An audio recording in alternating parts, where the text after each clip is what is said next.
Oh, sorry.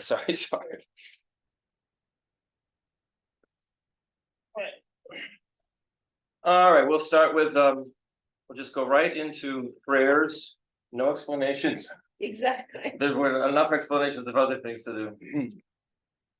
And we'll see. Sogi Chagnamba Janchu Bardu Dagni Kyaksuchi Dagi Shinso Gife Sonam Ki Rolang Penshir Sangye Drupanshu Sangye Chanam Sati Chognamba Janchu Bardu Dagni Kyaksuchi Dagi Shinso Gife Sonam Ki Rolang Penshir Sangye Drupanshu Sangye Chanam Sati Chognamba Janchu Bardu Dagni Kyaksuchi Dagi Shinso Gife Sonam Ki Rola Penchir Sangye Drupanishu.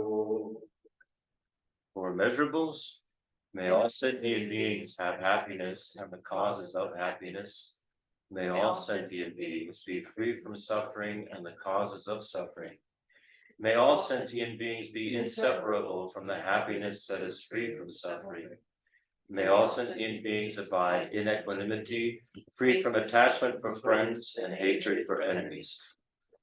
And then we go to the seven-limb prayer. Reverently, I prostrate with my body, speech, and mind, and present clouds of every type of offering, actual and mentally transformed.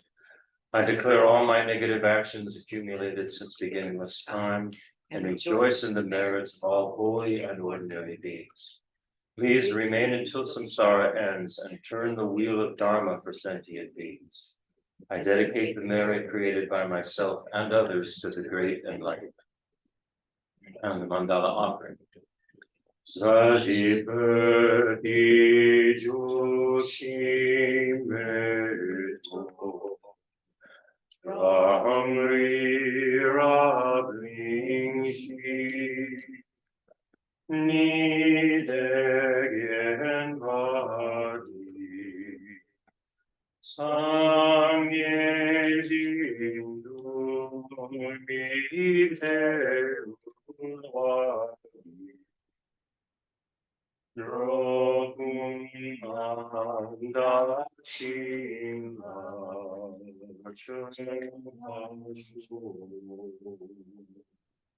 Idam Guru Radna Mandala Kandirya Kaya. And then the essence of causation mantra, Yadama Hetu. Om Ye Dharma Hetu Prabhava Hetu Tesham Tathagato Javada Desham Cha Yo Niroda Evam Vadi Mahastamalana Suvoda. And then stanza 5 from the 18th chapter of Nagarjuna's Fundamental Wisdom of the Middle Way. By extinguishing actions and afflictions, there is liberation. Actions and afflictions arise from misconceptions, and misconceptions arise from elaborations. Elaborations will cease through cultivating emptiness. That about says it in a nutshell. I mean, that's really what we're discussing here.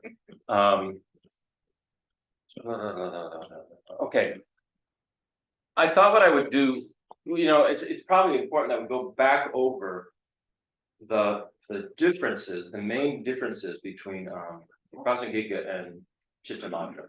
And I thought I would start out by saying what they do assert rather than what they say is wrong. What they say is so. So let's take a different tack and see if we can make this, come from a different angle and thus be ever more clear about what they say. The Prasangikas affirm that phenomena do exist as dependently arising, ever-changing entities and occurrences. So Prasangikas are saying everything exists. It's not like it's an illusion and out there it doesn't exist. But everything exists as dependent arisings. They're constantly changing. There's an impermanent and it's not just the things we see, but also the occurrences, things that happen. So all phenomena and occurrences are, they do exist as dependent arisings, constantly changing. So there is something out there. Yeah. The things do exist. Yeah. Okay. Now let's see here's what Chittamatrins say. The Chittamatrins say that there is a mind that exists inherently, independently, self-existent. They call that the mind basis of all. So what the Chittamatrins are saying, what exists, is this inherently existing mind, okay? And they deny that any other phenomena have any nature apart from that mind. So the mind exists inherently, and everything else that appears to the mind has no nature apart from that mind. We won't go into that because there is, I mean, there actually, you can see why, I can see why the Chittamatrins would say that. There is some, you could almost say, scientific basis for that. Because if you think about our particular, say our eye consciousness, for instance, our eye consciousness, the human eye consciousness is equipped or designed or whatever to only take in certain kinds of frequencies. So what we see is different than, say, I've said this before, what a fly sees, a housefly, Right. which has a completely different sense of eye consciousness. So you could say what actually is out there is not the way it appears, you know. It just depends on, you know, the consciousness, because they're talking about consciousness, their mind and consciousness are the same. Hey, Vicky. So then now I'll say what they say, well, I already said what Prasangika, Chittamatra denies. Here's what the Prasangikas say don't exist. Prasangikas deny that phenomena self-exist inherently and independently. And that's all. That's all they're denying. They're saying things exist out there. They are dependent arisings. They're constantly changing. But they deny that they exist inherently, independently, such as. So you can kind of see a little more clearly. Hey, Archie. And Arden, hi. So they really are not even discussing this from the same point of view. They have almost a completely different. They have different perspectives. It's not. Here's what I will say: the Prasangika Madhyamika are the highest of all of the Buddhist tenets. They are the only school that says there is no inherent, independently self-existent something. Even the sub-school of Madhyamaka, which is called Svatantrika Madhyamika, what they say is it's 50% exists out there, and 50% exists from the mind side. So they're saying there's like 50-50 inherent, partly inherent and partly not inherent. Prasangika is the only one that says things don't exist inherently or independently. The two other lower schools, Vaibhashika and Sautrantika, they say stuff exists. You know, matter exists inherently. I mean, we went through all of that down to the smallest, instance of a partless particle, or the smallest moment. They say there's the smallest moment of time, and those smallest moments, they're saying those exist independently, self-existent. And Prasangika is the only one that says none of it exists that way. All of it is dependently arising. All of it is impermanent and changing. All right, so now we'll go to what they say. So what we have here then is like what we read in Arjuna's stanza there.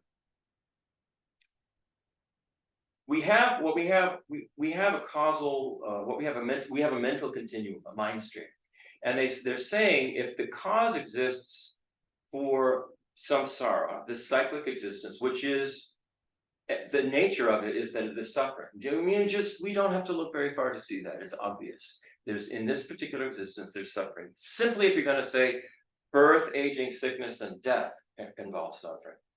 But then there's all kinds of suffering in between. So they're saying samsara, the Buddha is saying that samsara, the cyclic existence, has a cause. And if that cause is severed, cyclic existence will stop, it will end, and all the suffering will end as well. So what they're saying is that the causal stream, they're referring to it as a causal stream, is this mind stream, this mental continuum that we all have, the consciousness that we have, that has been going around since beginningless time. And our consciousness, because it is mistaken, and the Buddha actually says deluded, which means deluded means that you see things one way and think they exist one way when they don't actually exist that way at all. So there's a delusion going on, that we've had a delusion going on since beginningless time. And as what we have to do is we have to sever that delusion. That's the cause. That's the cause of all the suffering. When we sever that delusion, then samsara will no longer exist. Either it won't exist ultimately, and it won't exist conventionally. There just will no longer be an appearance of samsara for the mind that has cut off the delusions. Now, Merritt had this question last week, and I wanted to address this, and so we're perfectly clear about this.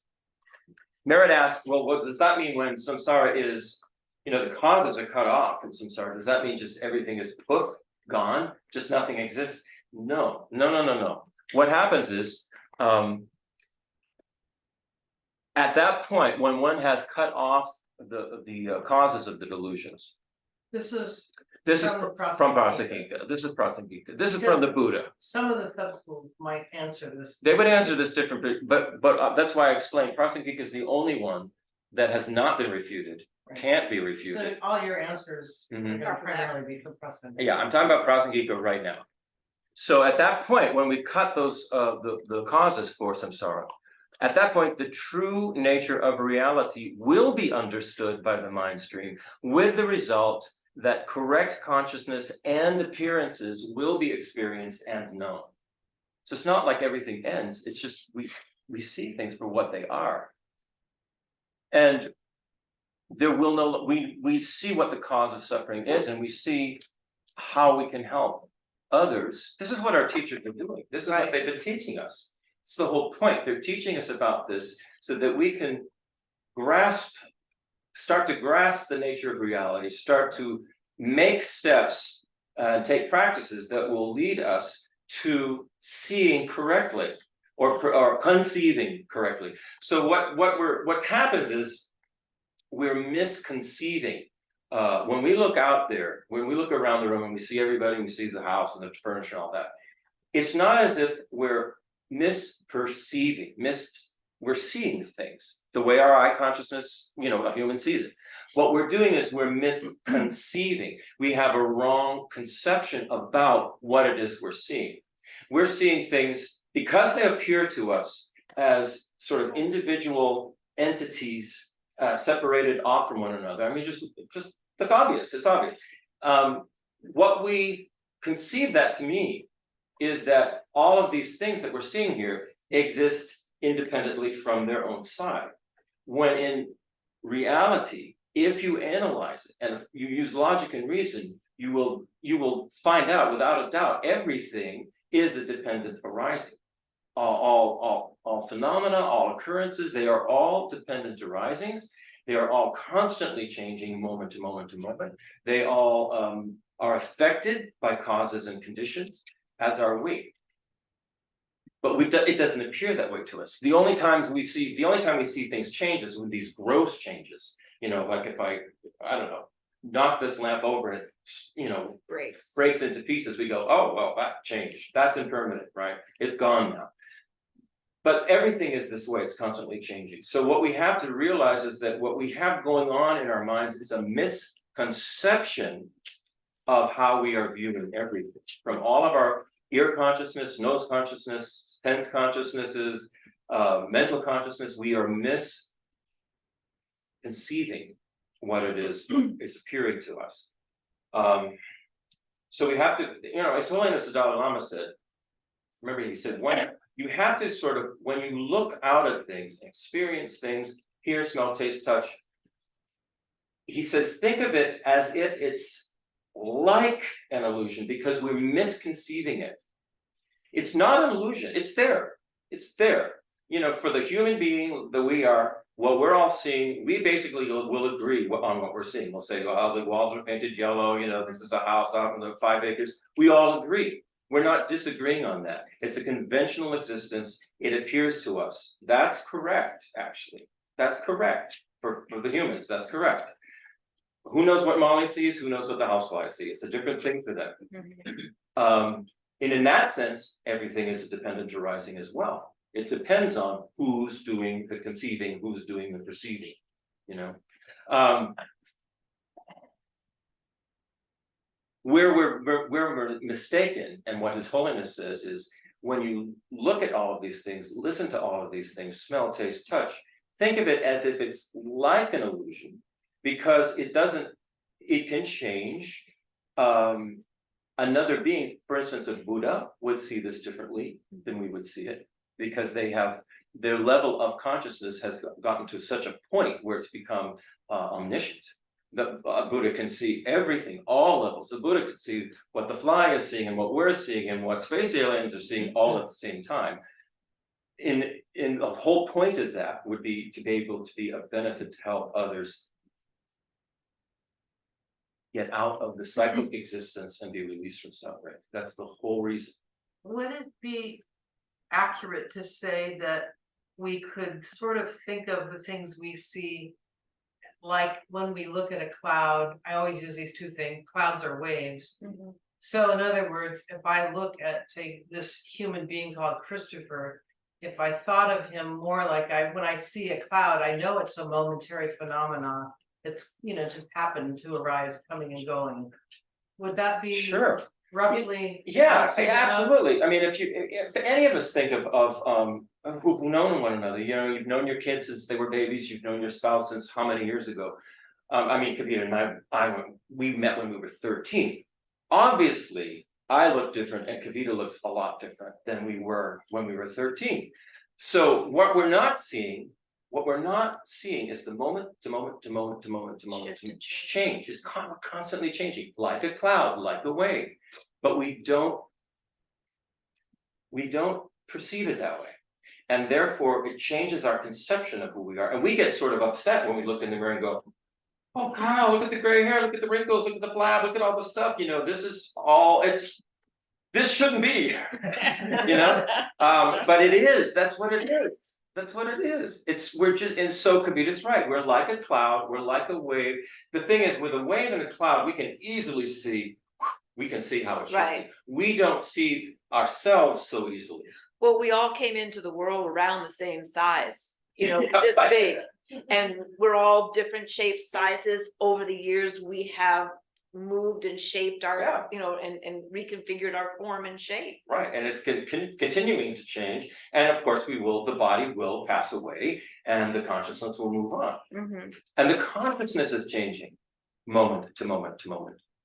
Which is, I mean, to me, this is great news. We are not stuck in this, you know, and the Buddha is showing us a pathway to get out, to just completely get rid of suffering altogether, you know, and because everything is interdependent, this is the Prasangika view, everything exists interconnectedly, interdependently, well, then it only makes sense, it's only logical, since we are interconnected and interdependent with everything else, help everything else, other consciousnesses, get out of the cycle, to be free from suffering. Why wouldn't we want to do this? We are interconnected with everything like that. It only makes sense. It's logical. When you analyze it from the point of logic and reason, becoming a Buddha for the benefit of all sentient beings is the most logical thing one could do. It's just, initially it just sounds completely out of our reach. It sounds like a fairy tale. You know, it sounds like, well, only a Buddha could do that. Well, the Buddha was somebody like us at one point. Right. And we should, and the Buddha also says, you know, you should rejoice at the fact that you are a human being with a human consciousness, with a kind of mind that can put these concepts together. what the Buddha is teaching, put this together and actually follow a pathway to be of benefit to all sentient beings, and not only remove your own suffering, but help everybody else to remove theirs. And the thing is, it's one consciousness at a time. Right.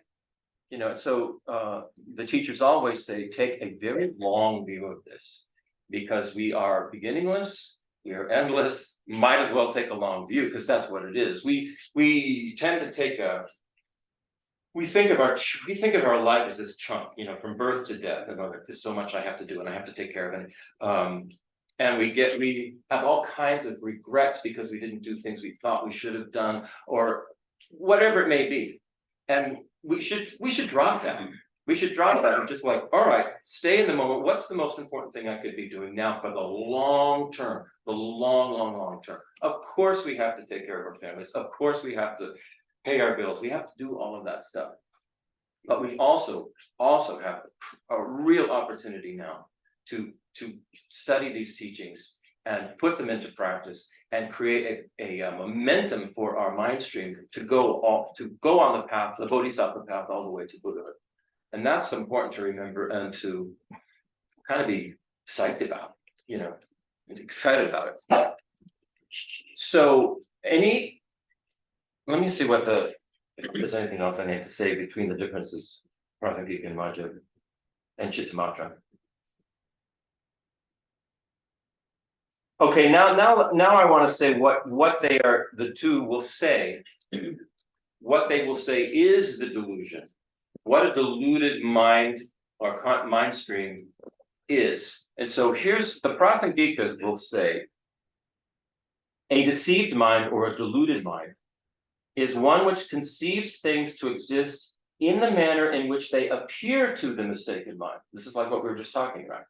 Independently self-existent, separate and disconnected from other things. And Prasangika also says the consciousness itself is not this independent consciousness. It is constantly changing moment to moment based on causes and conditions. Now, here's what the Chittamatra says is the deluded view.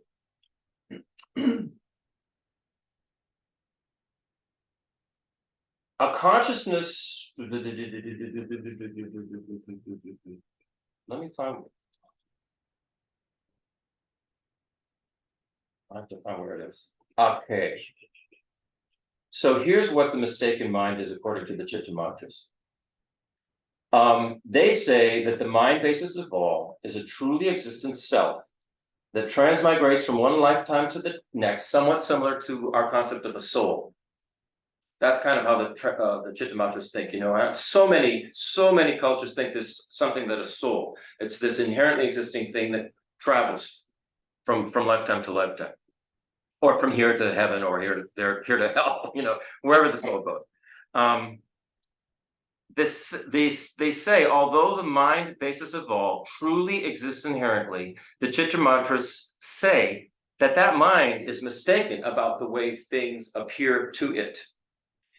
So the entities and observable occurrences that appear to the mind basis of all appear to that mind as if they had an independent external existence, that they exist out there. Like as each one of you are looking around the room here, you think of yourself as internal.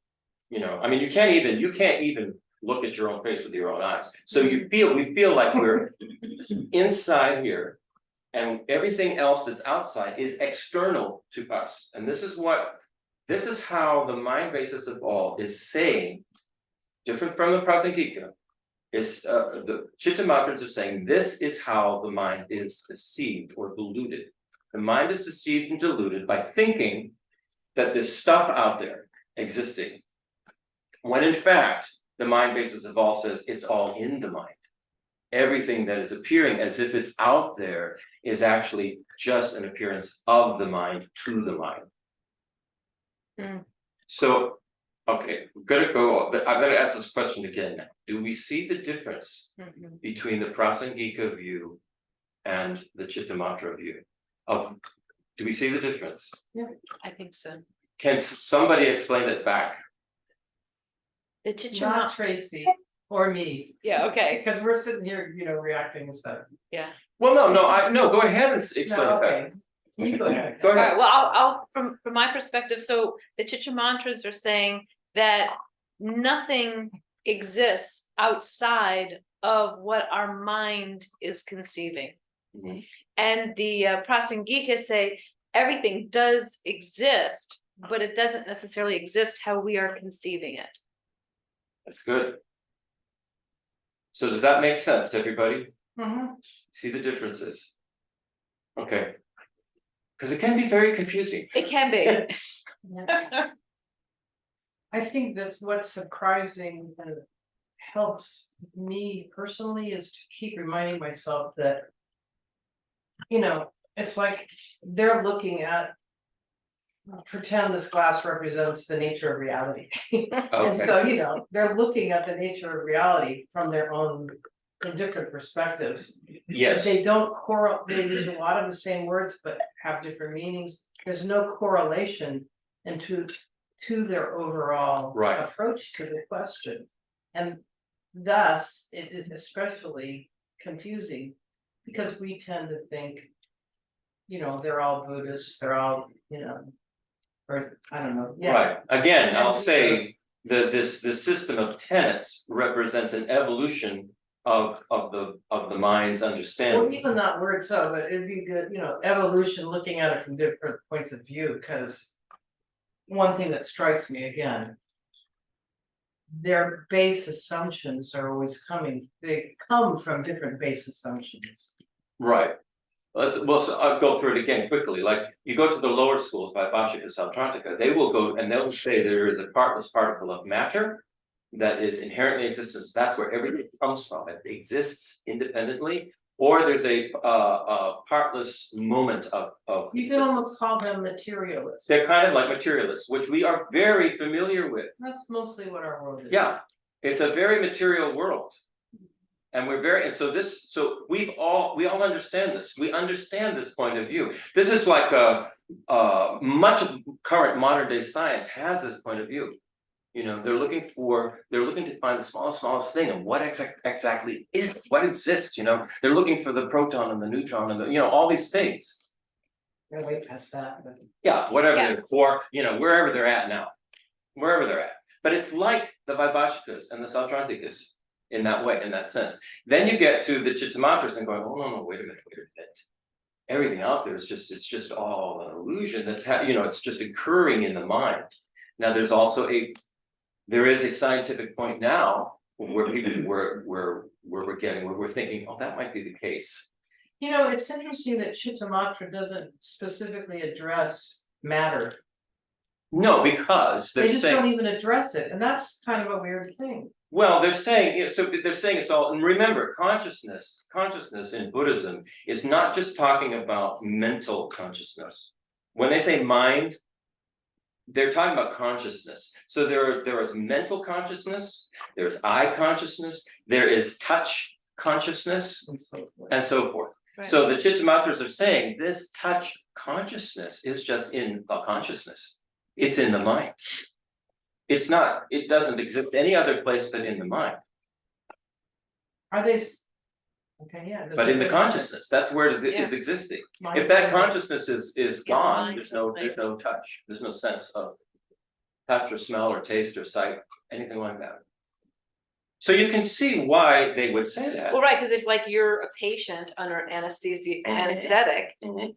and your consciousness, your mind is at such a restful state, you don't feel them Not at all. cutting you. You don't Right. feel them. Well, whatever. they've sort of shut down those That particular parts of senses. the brain that control Right. those sense It's consciousness. so weird. It that they is. Don't posit a Yeah. material anything, Right. Right. and that's just odd. Now, well, let's go to Prasangika. Yeah, yeah, I yeah. didn't talk about Chittamatra. But let's go to Exactly. Prasangika. Yeah. Prasangika, because Prasangika is not necessarily positing that it's just material. They're saying No. it is independently arising. Right. It doesn't exist independently of itself. So in other words, Preceding the thing moment. that we are seeing as humans is a dependently arising human appearance. because we're humans, our particular consciousnesses, human consciousnesses, are seeing things in a particular way. That's a dependent arising. There is no telling what a creature, a being of some other galaxy, if they were plopped down here and looked at what we're looking at, they might see something quite different. So according to Prasangika, that is totally fine. It's just a dependent arising, depending on them and depending on, you know, how they interpret what's out there. So where it gets kind of trippy is that you basically, what's out there, you can't say that it has any particular existence because it's all dependently arising. It's constantly shifting and changing depending on who's looking at it, how they're looking at it, what kind of being is looking at it. And in that way, like His Holiness says, it's illusion-like, but it's not an illusion. I mean, what's interesting about this, their view of Prasangika is, let's just take matter again. They're not saying there's no particles. They're just saying there's no partless particles, and it's infinite. Right. It's infinite in terms of how much it can be broken down. And you know, infinite is kind of hard to wrap your head around. Yeah. But I remember. Same with time, and it's like, I don't know.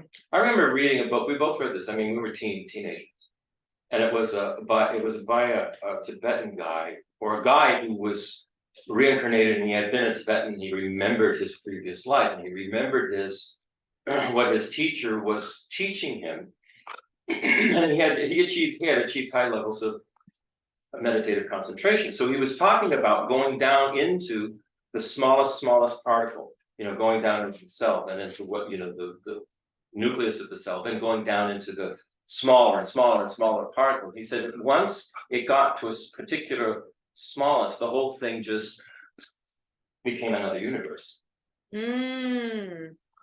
So you get so we think small, but within that tiny, and this is an essential. Once you get into Tantra, this is an essential concept in Tantra. If you get down to this smallest point, like a pinpoint, there could be a whole world in there. I mean, not even a pinpoint. I'm saying, right. You know, what current, you know, quantum physics, the level that they're getting down to. You keep going, according to this guy, which I thought was quite interesting and made sense to me at the time, then a whole other universe opens up. So there's no ending to it. There's no beginning, there's no ending to it. And this is a lot for us to wrap our minds around. That's what quantum physics is trying to prove, right? To go all the way to say it's almost like a frequency and a charging of the energy that forms everything, not specific. They also say that in quantum physics, they say that the experiments they have done, that the consciousness of observing particular particles will affect the particles. Absolutely, it affects the outcome. It affects the vibrational. So we have a part in all of this. Well, and if I'm not mistaken, an atom is like 99.99999 whatever, empty space. You know, it's empty space. So Yeah, right. What's in the empty? Yeah. right. So I was just like, anyway, it's interesting to think about, in that particular point, that the consciousness, the observing consciousness affects the outcome in these scientific experiments that they're doing with particles in quantum physics. Well, think about it. How are we all thinking about not only ourselves, but the world? You know, what is our view of the world? And then you multiply that by all of the beings, just say the humans on the planet. And what is the view of the world of the humans on the planet? And what is causing that particular view to occur? And can we change it for something that's saying, you know, this is exciting. We can transform this. This could be a beautiful place instead of like, this is totally screwed up. This is really bad. You know, everything's awful. I give up. That is affecting the outcome. yeah, absolutely. The Our mind's view great. is affecting the outcome. When you constantly are saying, oh, this is horrible, this is bad, you're projecting that negative energy into Right. it, and it will become horrible and bad. So this is why they're saying the causal stream we need to remove the delusions from the causal stream and understand what it is we're actually doing Mhm. with our consciousness and our mind. Yeah, Quick question for you. So that concept to me sounds like one sounds like cognition, just using your mind and your perception, but nothing else matters. The matter don't matter type of thing. And the other one sounds to me like metacognition, just thinking about what you're thinking. Because if you change the way you're thinking, and I don't need to make it complicated, that's just the way I see it in my mind. Because if you change the way you rationalize things, you avoid suffering and reach liberation, maybe momentarily, but that's exactly what you do. If you go away from your individualistic mind of, oh God, this is happening to me, rather than everything's interconnected, automatically you reach liberation for that small moment. automatically you change your view. When you start to Your think in belief, your terms, view. when you start to thinking in terms of, everything is interconnected and interdependent, then you start seeing the logic in trying to be a benefit to everything, to trying to lift it up, not to just say me and mine is what matters and I don't care about anything else. Exactly. So that's the illusion you're talking about, because technically we see everything as an illusion, Like as if it were, but as if it were, but it's not. So the moment you change that, and you're absolutely right, Xavier. What the highest Prasangika system says, as well as the Buddha says, is we have to change our view. We have to have the correct view.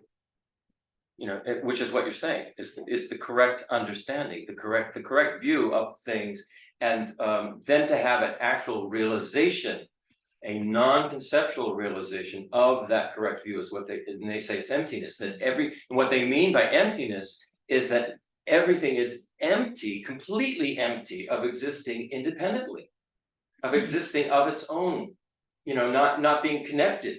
There's no such thing. There is no such thing. And so we have to start cognizing that. We have to start thinking about that. We have to start going, does that make sense? Is that logical?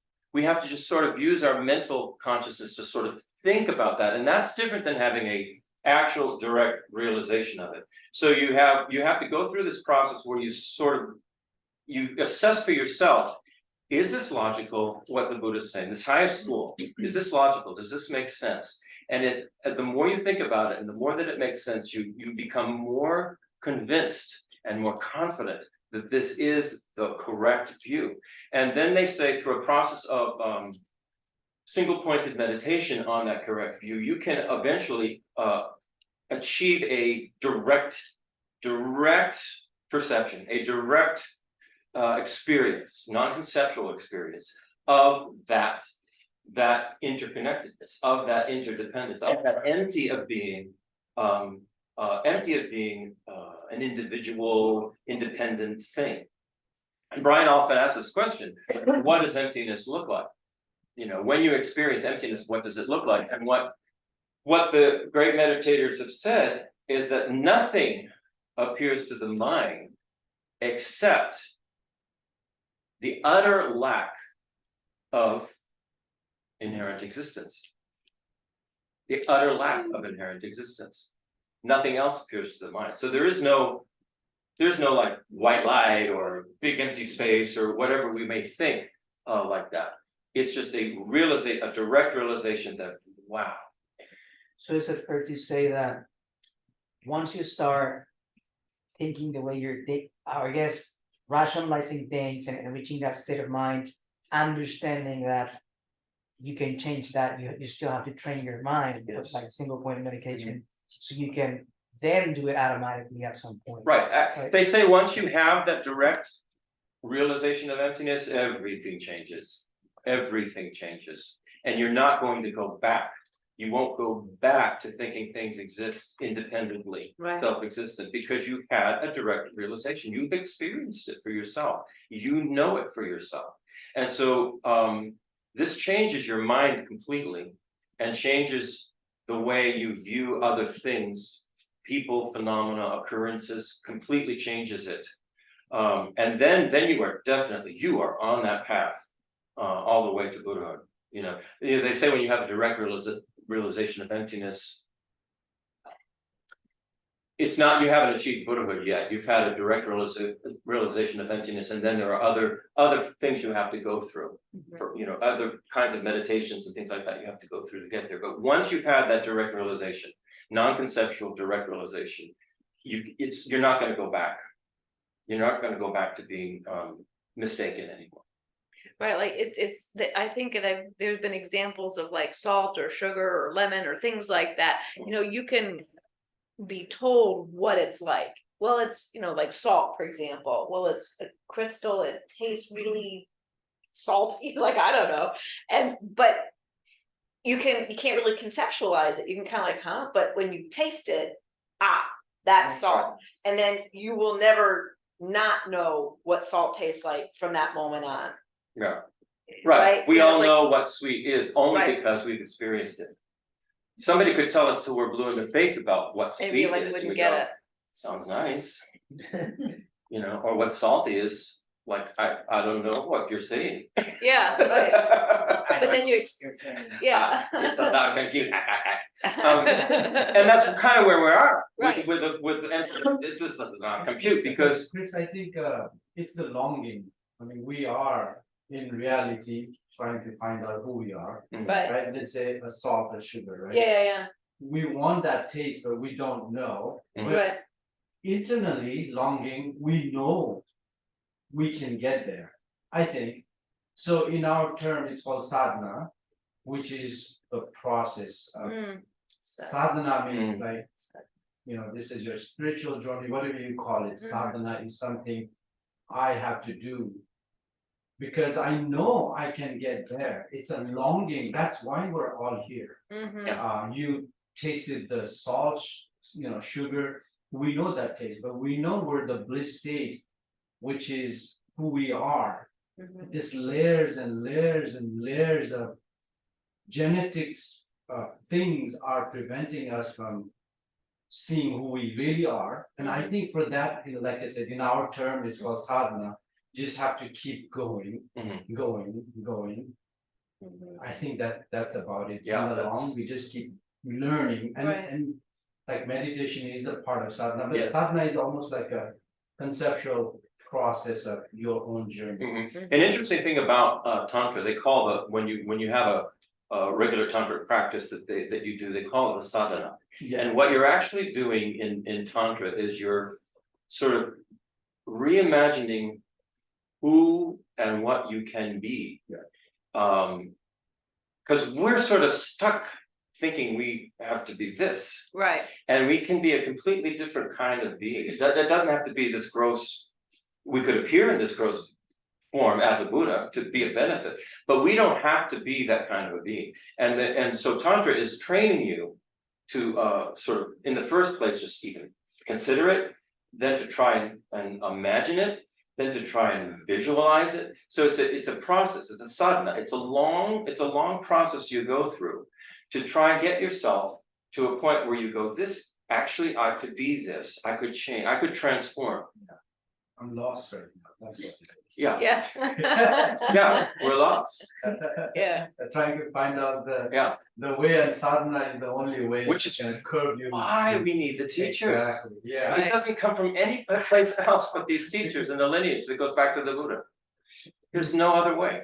Yeah. And which is so it becomes, both for Kavita and I, as time goes on, we value more and more the lineage and just cannot believe we have, I guess, like you're saying, out of our own yearning, we have drawn ourselves to this particular lineage, and it has answered us.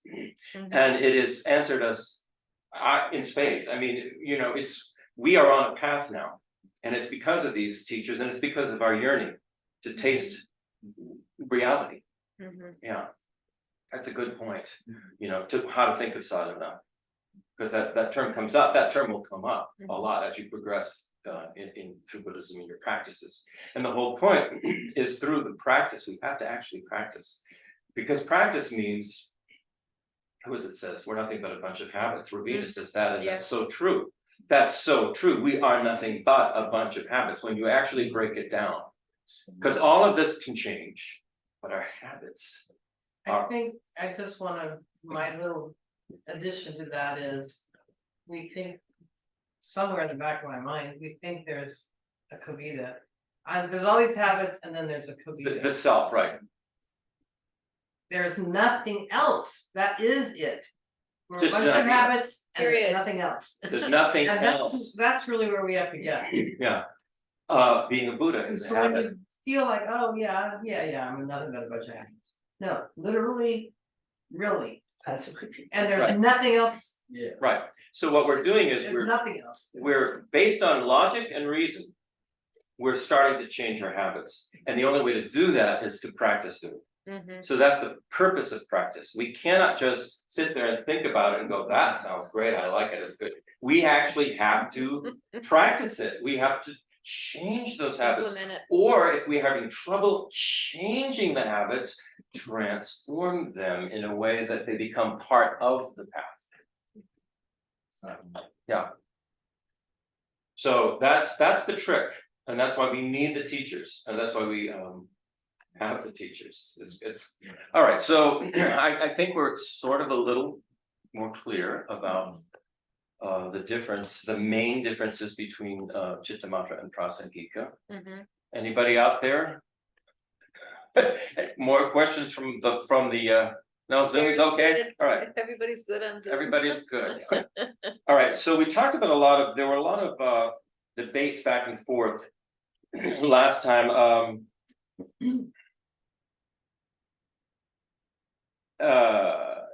We talked about subject and object, and Chittamatra was saying that since everything is in the mind only, there's no, so the object that appears to the subject is just one mind. So you're just having this. In what Prasangika says is you always have to have a subject and an object that the subject is viewing. You have to have a seer and that which is being seen. You could put it in those terms.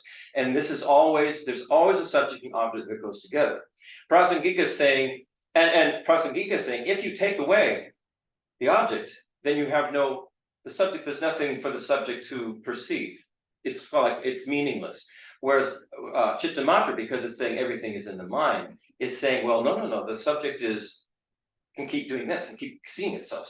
So they're in this debate about, is this possible for a consciousness, a mind, a consciousness, to actually cognize itself back and forth like this. So the Chittamatrins say that it can do that, and they gave different kinds of examples. They gave an example of like a flame of a candle or a flame of a lamp. The Chittamatrins would say this flame illuminates itself. It illuminates itself. So just like the mind illuminates itself, and so it can see itself.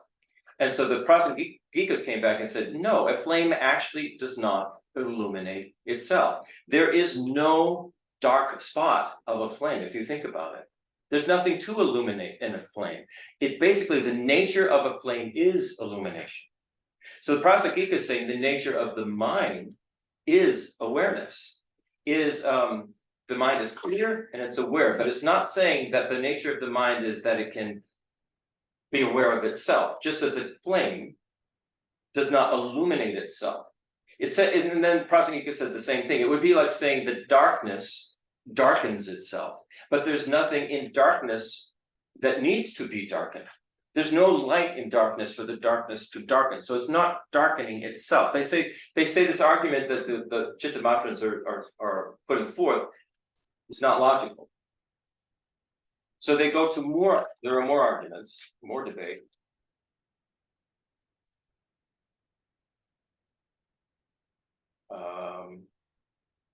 No, then there was this other one. So the Chittamatrins say, well, there are some things that occur where they depend on another. The subject depends on an object. For instance, they say an eye consciousness that we have depends on there be something out there for the eye to see.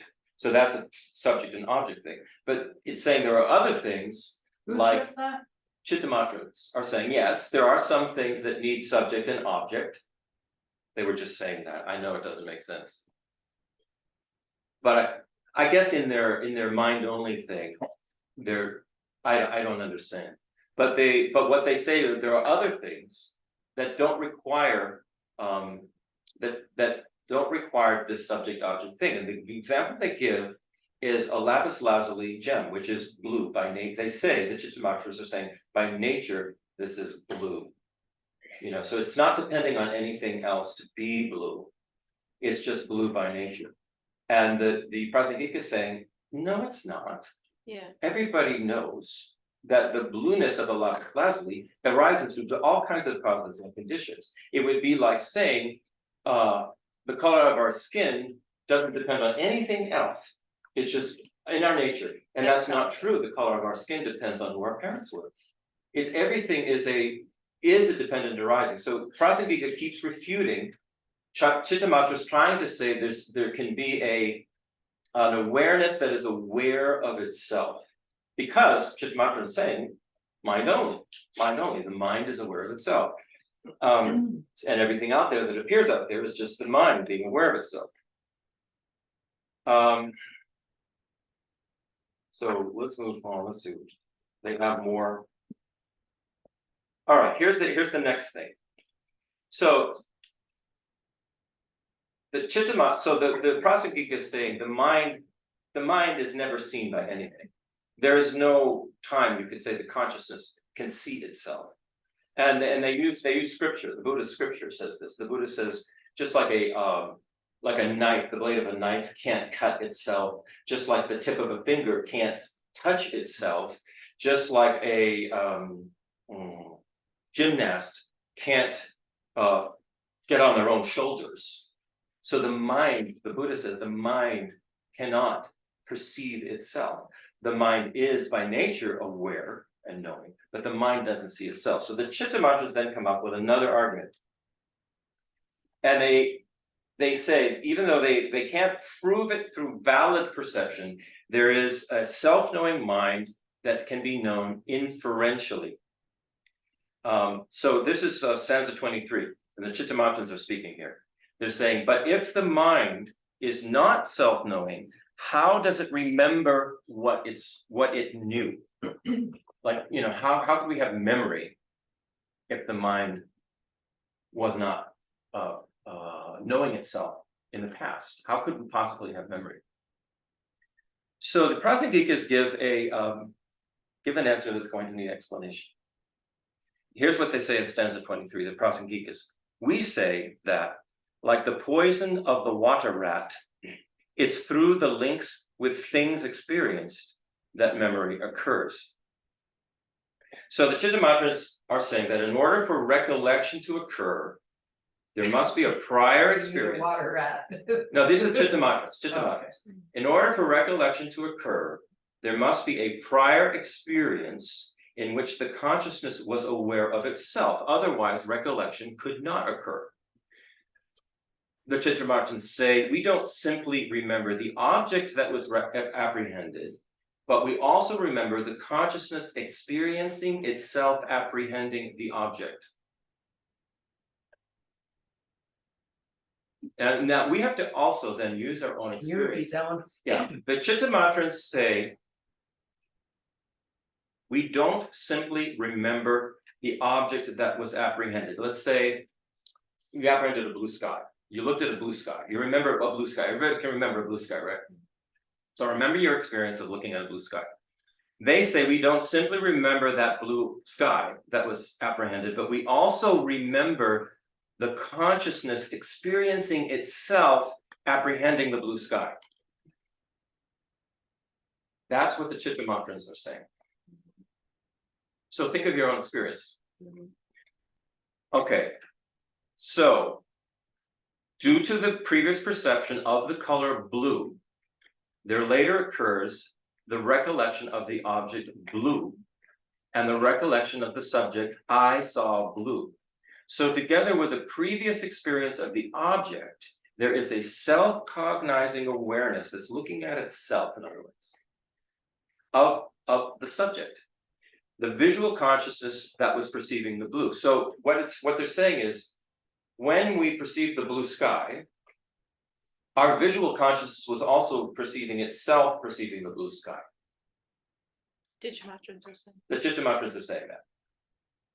And you can guess what the Prasangikas are gonna say. I got So- a medication because I was doing that. Anyway, what was I- They call that split. There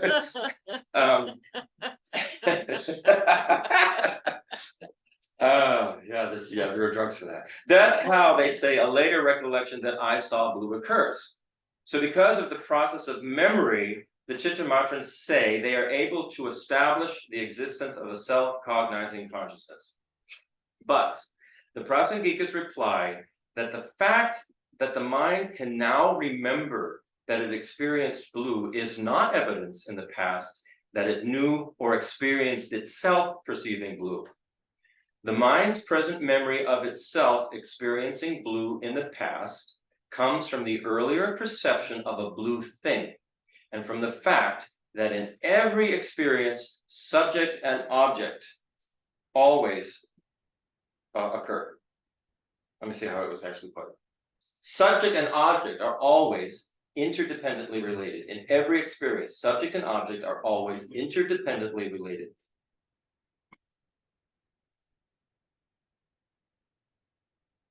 For example, one never finds a subjective consciousness of blueness divorced from some kind of blue object.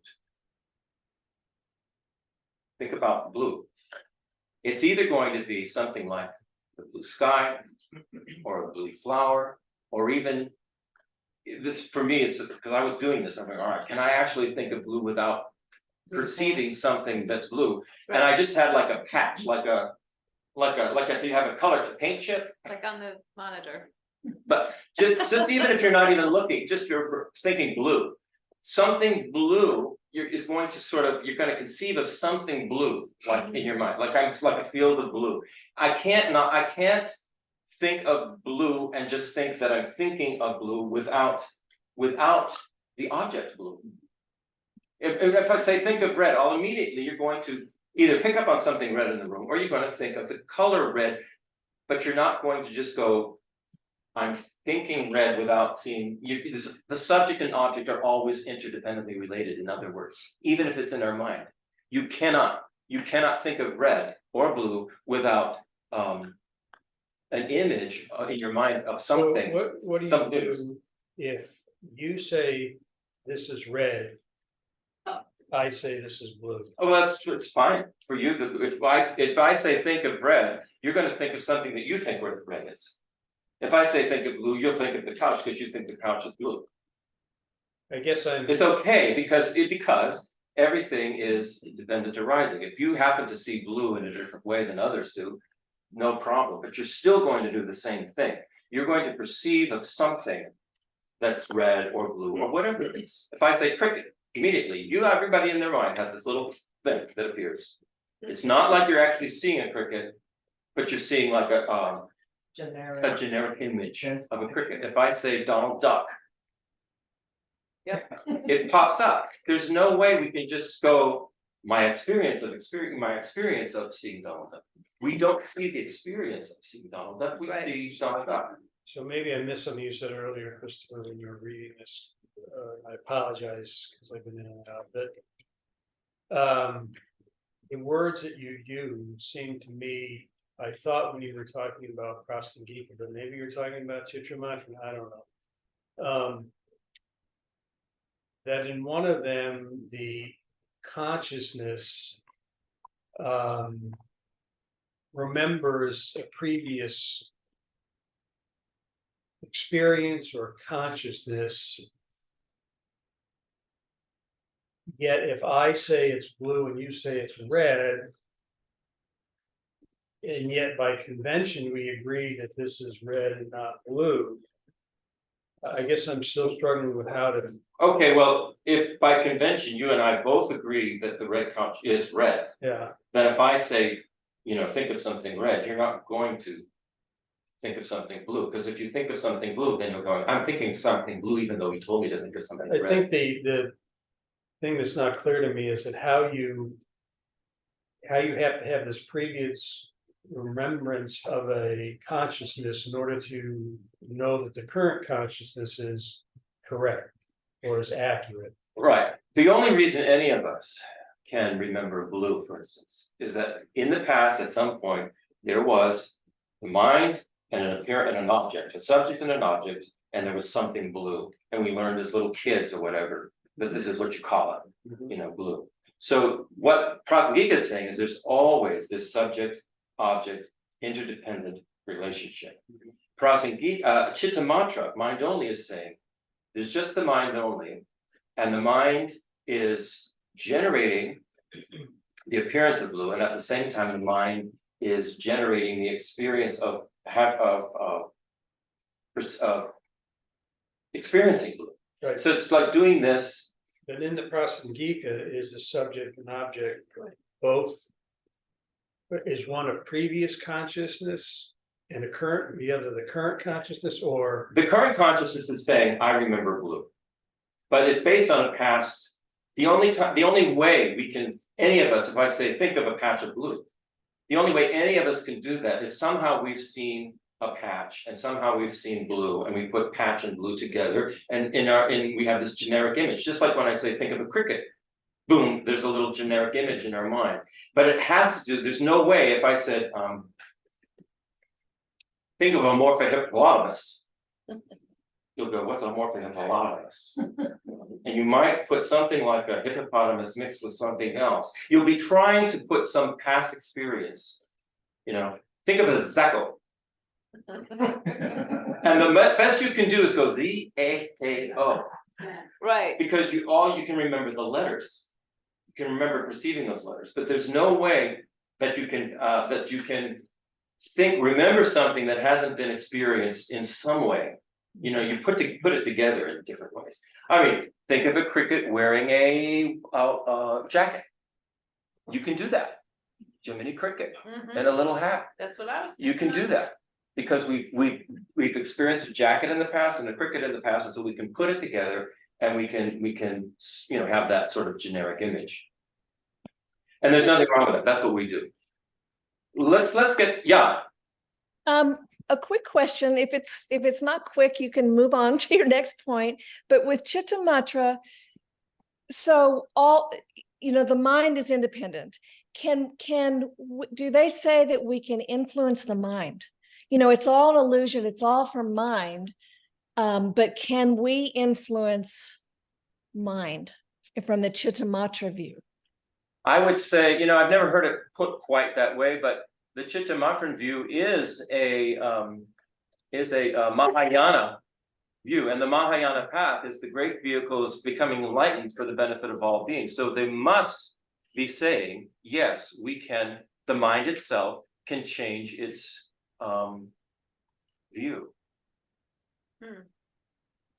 They must. It's really, really subtle between the differences. Aren't they also saying that the mind is completely independent, Right, and therefore it's self-existing and nothing preceding right, and nothing? But it doesn't mean that It the can't. Prasangikas can't point out to the Chittamatrins, like, you're mistaken, and the Chittamatrins can go, oh, wow, I guess you're right, I was mistaken.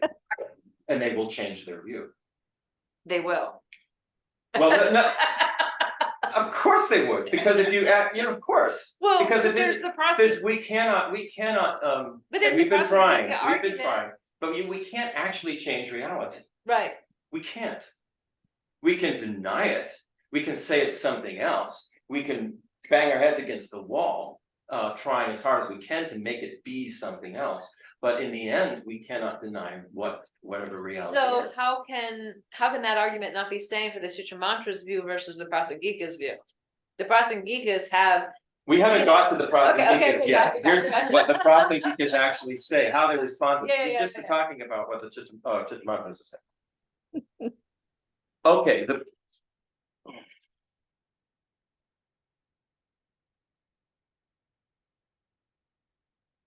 okay.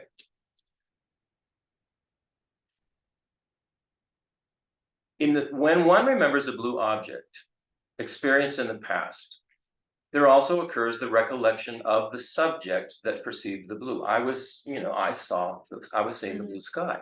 But this is not because of some independent consciousness that apprehends blue separately from the blue thing that was experienced. The Prasangikas say the conscious awareness of the object is remembered simply owing to its having had a relationship with the object itself. Now, here's this strange example that they use. They illustrate this by using the example of the venom of a water rat. If you were bitten by a poisonous water rat, you would at that moment be aware that you had been bitten, right? I mean, if a rat bit you, you'd know it, right? Right. You go, I'm bitten by a rat. But you wouldn't be aware that you've been poisoned necessarily. If you didn't know that the rat was carrying a disease or had some poison, you would just go, I was bitten by a rat. You wouldn't know at that time that the poison had come in. Only much later, when the venom began to take effect, would you correctly come to the conclusion that you had been poisoned when the rat bit you. In other words, a newly arising consciousness would occur where you would think, I was poisoned when the rat bit me. So how does this relate to this comparison of blue, right? If we compare this example to the previous example of recalling a blue object, the simple memory of the color blue corresponds to the simple memory of the rat bite. I was bitten by a rat, I saw blue sky. The thought, I saw blue, the thought that I was seeing, my consciousness was seeing blue, corresponds to the thought that later occurred, I was poisoned. It occurred later when the experience of the poison began to take effect. I must have been poisoned. I was poisoned when I was bitten. Just as the present understanding that one was poisoned does not require the awareness at the time of the bite that one was being poisoned. In the same way, the thought, I remember blue, does not require the self-awareness, I am seeing blue at the same time, at the time when the color was experienced. According to the Prasangika argument, because subject and object are necessary interdependent aspects of all experience, the memory of blue automatically implies the thought, I remember blue. In itself, memory is no proof of a self-cognizing mind. So this is difficult to unpack. Yeah. What Chittamatra is actually saying.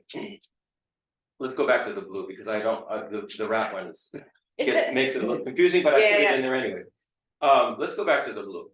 So what Chittamatra is saying is at the same time that that you're perceiving blueness, you're also perceiving a consciousness that's going, I'm experiencing blueness.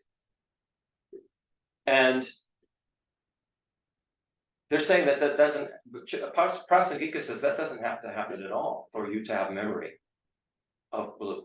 So when you're recalling blue or a cricket or Donald Duck or whatever, it doesn't mean that you had to have, all you had to have done was have a subject-object relationship with the eye consciousness and then seeing a cricket or Donald Duck or blue.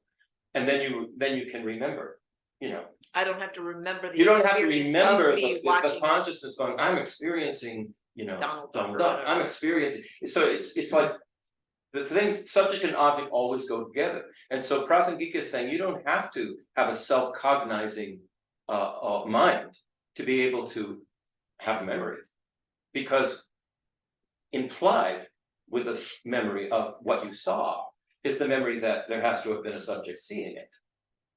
Yeah. And that's, if we think about the way we remember things, we always remember the subject that we were seeing. We don't remember our mind cognized.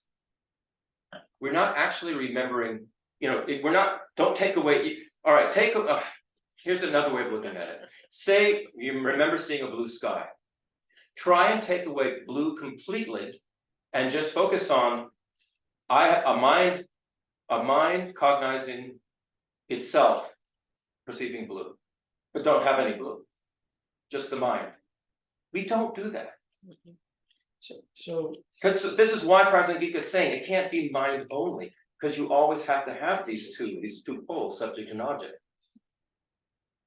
So How do you explain then if from one life to the next life, that for some things they are remembered, but for other things they may not be remembered? So for example, I know in this life, I've never been bitten and poisoned, but I know I don't want to go near that snake because it will bite me and poison. Okay, so I've been Well, taught that. we've been taught that. Okay. But, I may have had a pair of eyeglasses, a cup, or whatever in my previous life, and if it still exists and I see it, I say, aha, that's mine from a different life.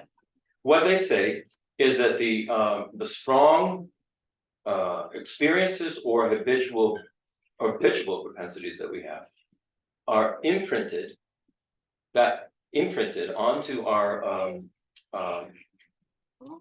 mind stream, our consciousness, our stream of consciousness that goes from one life to the other.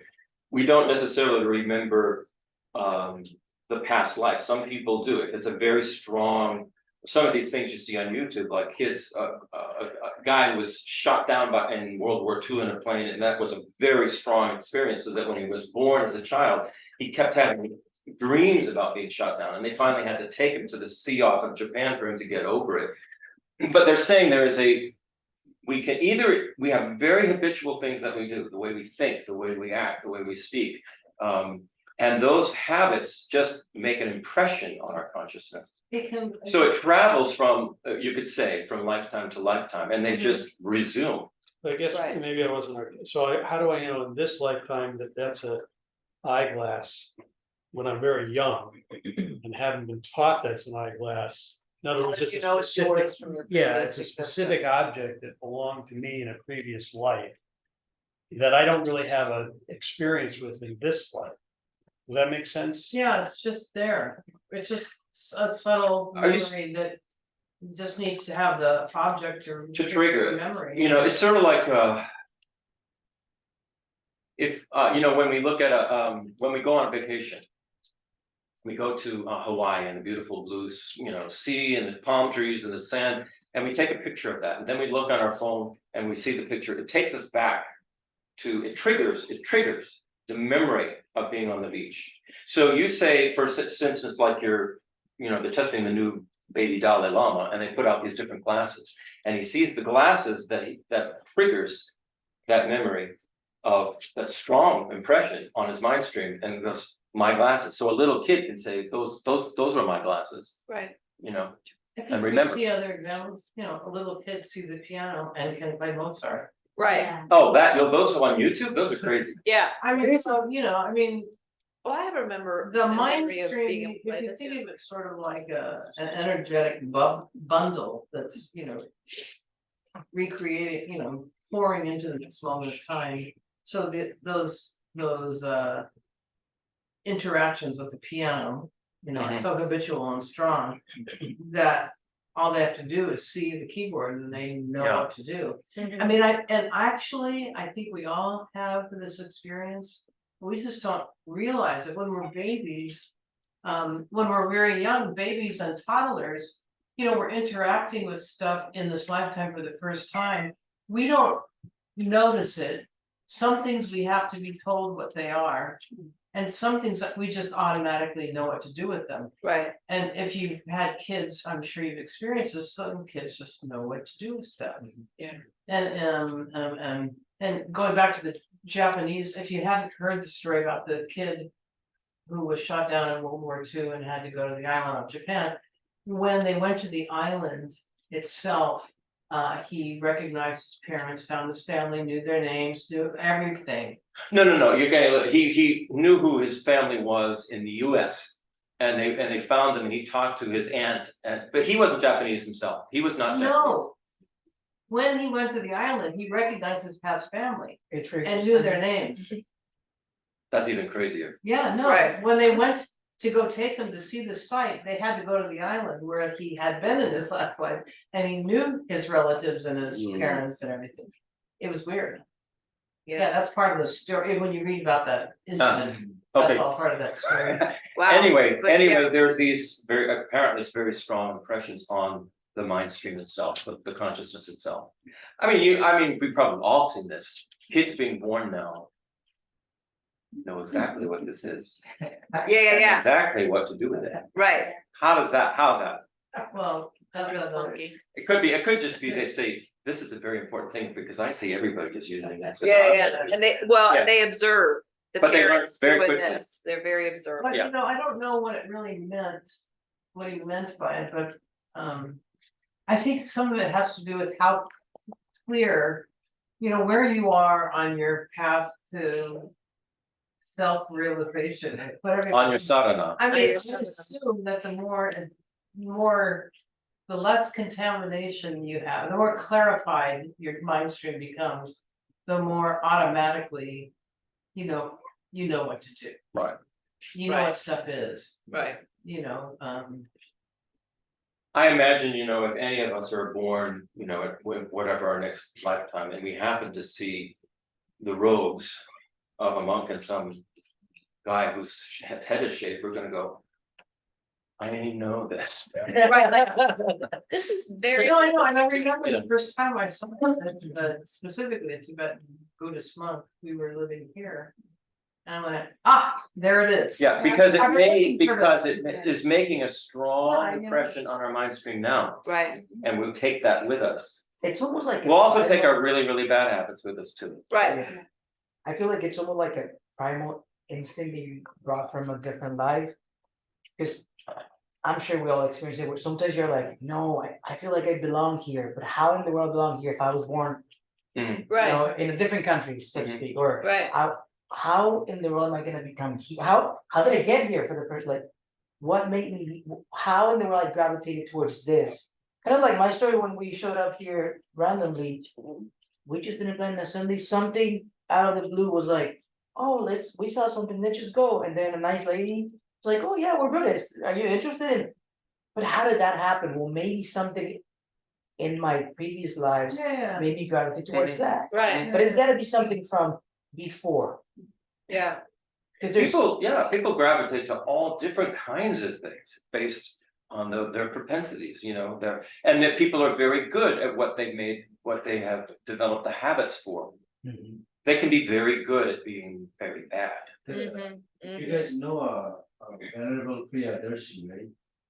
No. It's the same story. I would like to tell you that I gave a book, book for Brian to read. It's basically Venerable Priyadarshi was born in Bihar, India, in a very typical Buddhist, Hindu traditional family who knows nothing about Buddhism. Very heavily Hindu culture in Bihar. Mhm. And Priyadarshi was born there, but there was a temple created by Japanese monks nearby. Well, not very near, but they had to take a train. mhm. And for some reason, he just kept longing and going there. And then he kept going there despite the fact his parents and relatives and everybody stopped him in every way.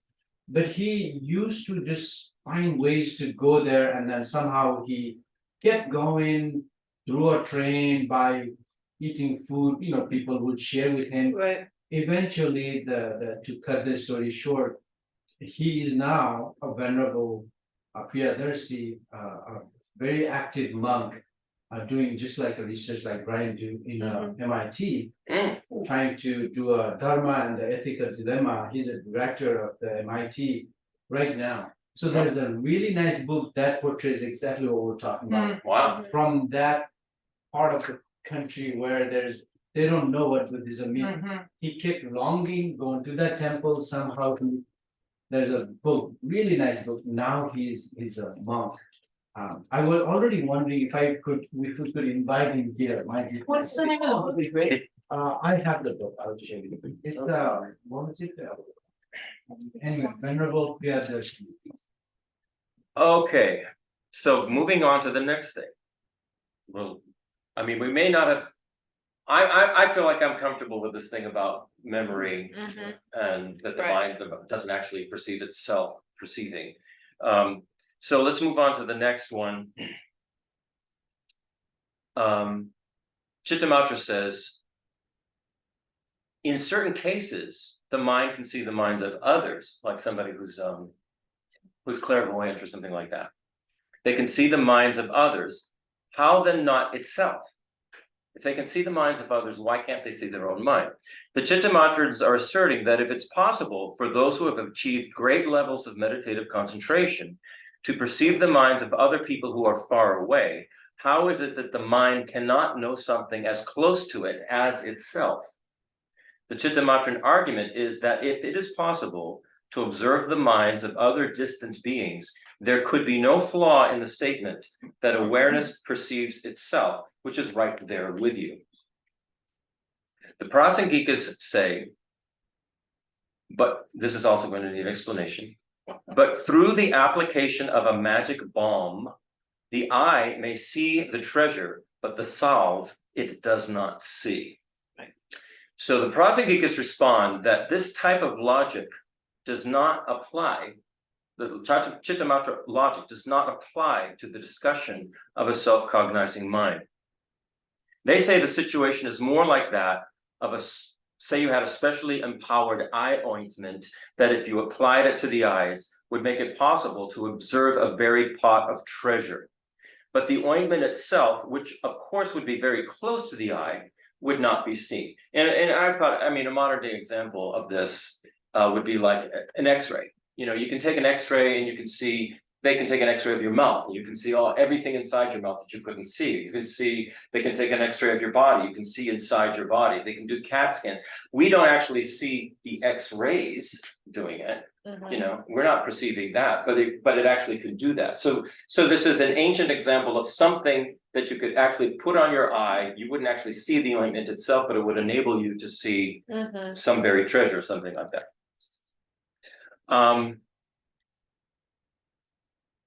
Similarly, they're saying an accomplished yogi's high level of meditative concentration empowers the yogi's mind and makes it possible for the yogi to perceive the minds of others. But the mind of meditative concentration itself, which is of course an aspect of the yogi's mind, is not perceived by the yogi. So this is similar to like when, if you remember, was it a couple of weeks ago, Sean was here with his Geshe Sokni, and he was talking about, he was in the redwoods and he had this teacher who could see where he was, saw that his grandmother was there, saw the house, everything, and Sean was freaking out. How could this guy know all of this? Yeah. And then, said, put me on the phone with your grandmother. I want to talk to her. So this showed, and Sean said like the hairs on the back of his neck were standing up on end because it was incredible to him that this guy in India who he was talking to on the phone could know all these things that were happening at his place and knew that his grandmother was there and there was a black dog next to her and knew all of this stuff. How did he do that? So it's like they're saying it's like a yogi like that who can see sort of the minds of others and what's going on, but they're not actually seeing their own mind that's doing this. Right. So now we'll move on. At this point, then the Chittamatrins put forth the following question. Do you Prasangikas refute the entire presentation of cognition, including the experiencing, seeing, and hearing of events? If you take the above stance with regard to self-cognizing awareness, this invalidates awareness itself. To which the Prasangikas respond in stanza 25. It's not indeed our purpose to disprove experiences of sight or sound or knowing. Our aim is here to undermine the cause of sorrow, the thought that such phenomena have true existence. So the Prasangikas are not refuting valid conventional experiences of consciousness, such as sight, hearing, and cognition. It's impossible to deny them, and there's no need to do so, because they are not the cause of suffering in cyclic existence. That's an important point. The conventional experiences of consciousness, such as sight, hearing, and cognition, are not the cause of sorrow. The Prasangikas are attacking the fundamental cause of suffering in cyclic existence, the mind that believes in and clings to the true, inherent, independent self-existence of all things, including the mind. If an ultimately existent entity did exist, then things would exist through their own mode of being rather than as dependent arisings. If that were the case, then when logical analysis was applied to phenomena, truly independent, self-existing things should present themselves. They should. But instead, logical analysis finds no truly inherent, independent, self-existing thing, including cognition. That is the difference between something not being found by reasoning and something being invalidated by reasoning. Oh boy, there's still more to go. And we're okay, well, we'll just do it next time. So we'll stop there and we'll say some closing prayers and then move on to our return of Tibetan for beginners. Oh, you're just going to be so impressed with the work we've done. No. Okay, let's I hope we all get an F for fabulous. F for fabulous, fabulously bad. We discussed many times how we were taking time to practice. Well, believe me, we have all sorts of good excuses. Okay, let's do the dedication I want to do is the dedication prayers that start with the Jangchup. And let's do the Jangchup and then the Tongyen. So the one that's may our Bodhisattva mind continue to grow and may our view of emptiness continue to grow. Jangchup sencho grimpoche ma kyepa Yegyushi Gyepanyampa Mepayam Gomne Gondu Elwarsho Tongye Rinpoche Makepana Yegyuchi Gyepanyampa Mepayam Gomne Gondu And in all of our lives to come, may we never be separated from perfect teachers like this, Exactly. so that we continue on this path until we reach enlightenment for the benefit of all beings. Thank you, thank you, thank you. All right.